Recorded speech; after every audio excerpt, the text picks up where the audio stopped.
যতদিন regime government ছিল ততদিন আমি কোথাও কোনো কাজ করতে পারিনি। আমার কত ভক্ত রয়েছে, ভক্তরা আমাকে কত ভালোবাসে, আমি তাদের ভালোবাসা পেয়ে অভ্যস্ত। এই যে তাদের কাছ থেকে আমাকে দূরে সরানো, তাদের কাছে আমাকে যেতে না দেওয়া, তাদের অনুষ্ঠানে আমাকে যেতে না দেওয়া, এটাই ছিল সবচেয়ে বড় ষড়যন্ত্র। আমি একটা শিল্পী, আমাকে গাইতে দিলে মানে তাদের কি ক্ষতি হয়ে যাবে, কি লস হবে, সেটাই আমি বুঝতে পারিনি।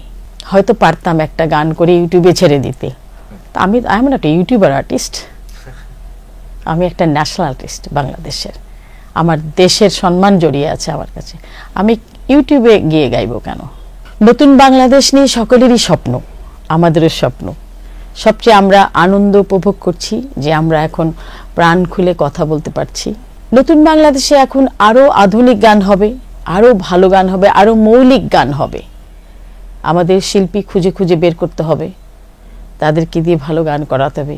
মিউজিক ডাইরেক্টরকে বের করতে হবে, কারা ভালো কাজ করছে, তাদেরকে নারিশ করতে হবে, তাদেরকে বলতে হবে, তাদেরকে এডুকেট করতে হবে যে তোমরা মৌলিক গান করো, ভালো গান করো, যেই গানগুলো নিয়ে এই আগামী দশক পর্যন্ত চলতেই থাকবে। 16 বছরে যদি মানে আড়ালে করে না রাখা হতো, আমাকে বন্দি না রাখা হতো, তাহলে তো গাইতে পারতাম।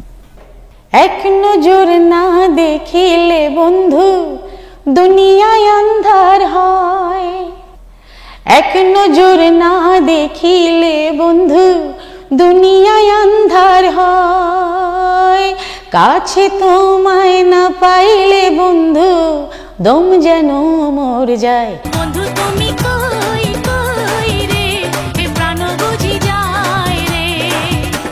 ও তুমি বিনা বাঁচি না, ও তুমি বিনা বাঁচি না, ও তুমি বিনা নাই নাই রে, এ প্রাণ বুঝি যায় রে।